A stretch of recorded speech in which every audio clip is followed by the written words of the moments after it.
کہ میں آپ سے اجازت چاہوں گا۔ یہ کتاب ہے جی بخاری شریف۔ امام بخاری رحمۃ اللہ تعالیٰ علیہ نے رسول اللہ کے فرامین کو لکھنے کے لیے جو اہتمام فرمایا ہے وہ اس قدر عمدہ ہے کہ انسانی عقل ماننے کے لیے تیار نہیں ہوتی، لیکن ایسا ہی ہوا ہے۔ امام بخاری رحمۃ اللہ علیہ نے نبی پاک علیہ السلام کی ہر حدیث کو،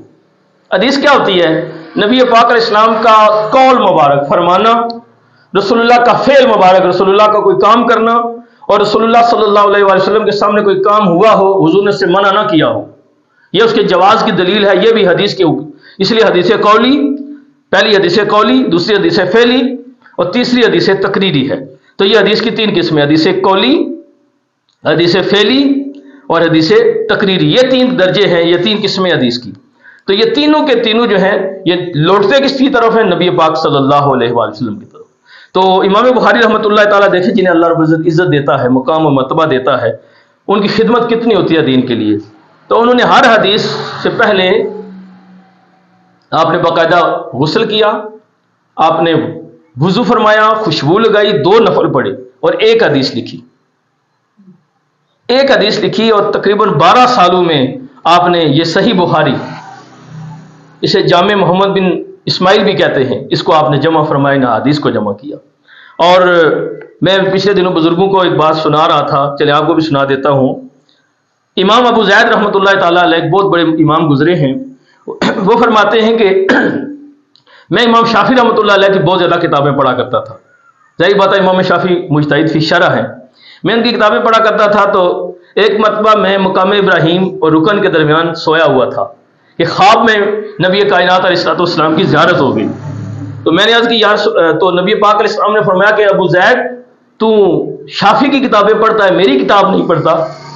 تو میں وہ فرماتے ہیں میں نے عرض کی یا رسول اللہ آپ کی کتاب کون سی ہے؟ تو فرمایا بخاری شریف جو ہے یہ میری کتاب ہے۔ یعنی بخاری شریف کی بارگاہ ساتھ امام علیہ السلام میں قبولیت کا یہ حال ہے، یہ عالم ہے۔ تو میں اب شروع کرتا ہوں، بسم اللہ الرحمن الرحیم۔ ایک مرتبہ درود شریف پڑھ لیں، اللہم صلی علی سیدنا و مولانا محمد وعلی آل سیدنا و مولانا محمد وبارک وسلم۔ پہلا باب جو امام بخاری نے شروع کیا ہے اس کا نام ہے باب کیف کان بدء الوحی الی رسول اللہ صلی اللہ علیہ وآلہ وسلم۔ فرماتے ہیں یہ باب اس بارے میں ہے کہ نبی کائنات علیہ السلام پر وحی کیسے نازل ہوتی تھی، وحی کیسے نازل ہوتی تھی۔ اور پھر وہاں پہ وہ اللہ ایک قرآن کی آیت لکھتے ہیں، وقول اللہ عز وجل، اور اللہ تعالیٰ کا قول، انا اوحینا الیک کما اوحینا الی نوح والنبیین من بعدہ، کہ اللہ فرماتا ہے قرآن مجید کے اندر، اللہ فرماتا ہے کہ بے شک ہم نے آپ کی طرف ہے نبی صلی اللہ علیہ وسلم آپ کی طرف وحی کی، کما اوحینا الی نوح، جس طرح ہم نے نوح علیہ السلام کی طرف وحی کی، والنبیین من بعدہ، اور نوح علیہ السلام کے بعد جتنے نبی آئے ان کی طرف میں نے وحی کی۔ فرماتے ہیں اللہ فرماتا ہے کہ محبوب ہم آپ کی طرف اس طرح وحی کر رہے ہیں۔ اب آگے جو حدیث شریف امام بخاری لے کے آئے ہیں اس کا پہلے میں آپ کو سند سناؤں گا، پھر اس کا متن، پھر ترجمہ اور تفسیر شرح پیش کروں گا۔ حدثنا الحمیدی قال حدثنا سفیان قال حدثنا یحیی بن سعید الانصاری قال اخبرنی محمد بن ابراہیم التیمی انه سمع علقمة بن وقاص اللیثی یقول سمعت عمر بن الخطاب رضی اللہ تعالی عنہ علی المنبر یقول سمعت رسول اللہ صلی اللہ علیہ وآلہ وسلم یقول انما الاعمال بالنیات وانما لامرئ ما نوى فمن كانت هجرته الى دنیا یصیبها او الى امرأة ينكحها فهجرته الى ما هاجر الیہ او کما قال رسول اللہ صلی اللہ علیہ وآلہ وسلم۔ میں نے پہلے ایک چیز پڑھی جس میں کچھ اماموں کے نام ہیں، راویوں کے نام،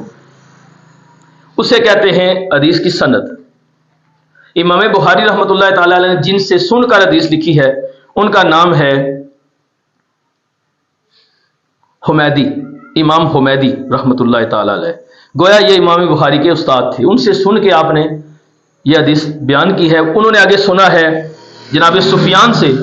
انہوں نے سنا ہے جناب یحییٰ بن سعید سے، انہوں نے سنا ہے محمد بن ابراہیم تیمی سے، اور انہوں نے سنا ہے علقمہ بن وقاص سے، اور انہوں نے سنا ہے عمر بن خطاب رضی اللہ تعالی عنہ سے۔ عمر بن خطاب رضی اللہ تعالی عنہ فرماتے ہیں کہ میں نے رسول اللہ صلی اللہ علیہ وآلہ وسلم کو ممبر پر تشریف فرما ہوتے ہوئے دیکھا بھی اور سنا کہ رسول اللہ فرما رہے ہیں، سمیت رسول اللہ صلی اللہ علیہ وآلہ وسلم یقول، میں نے سنا رسول اللہ صلی اللہ علیہ وآلہ وسلم فرما رہے ہیں، انما الاعمال بالنیات، کہ بے شک سوائے اس کے نہیں ہے کہ اعمال کا دار و مدار نیات پر ہے، نیت کی درستگی پر ہے۔ یہ جو حدیث شریف ہے یہ بخاری شریف میں 7 مقامات پر ہے، ایک یہاں پہ یہ صفحہ نمبر 2 پہ بھی ہے، اور دیگر جگہ پر بھی اس حدیث کا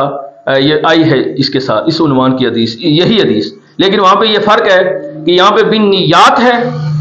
وہاں سے بن نیت ہے یا بن نیہ ہے، وہاں واحد ہے اور یہاں پہ جمع استعمال ہوا، بس اتنا فرق ہے، باقی حدیث شریف اسی طرح ہے۔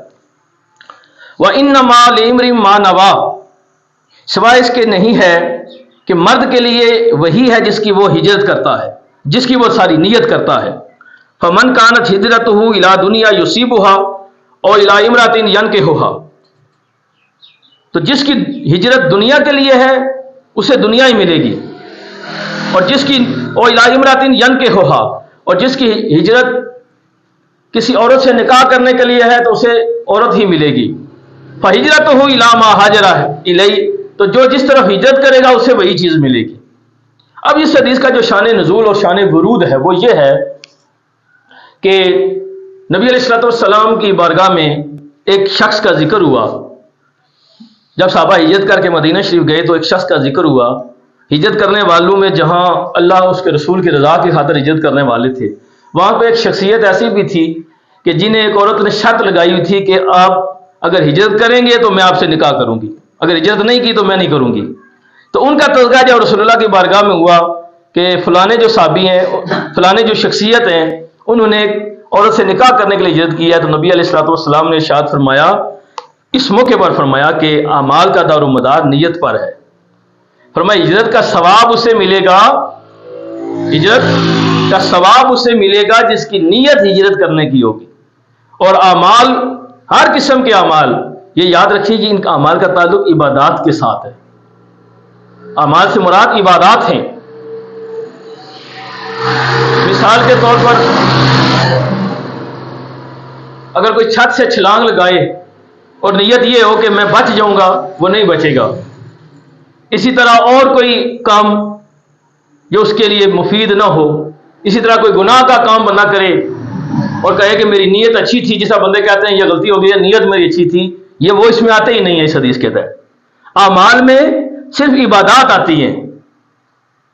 اور جو ہم بہانہ بناتے ہیں نا کہ نیت میری بڑی اچھی تھی، بس کام ہو گیا، تو یہ نہیں ہے۔ اس کے اندر یہ حدیث بندے عام طور پر پیش کرتے ہیں جی کہ نیت کا اعتبار ہوتا ہے، نیت یہاں پہ صرف اعمال کے اندر اس کا اعتبار ہے۔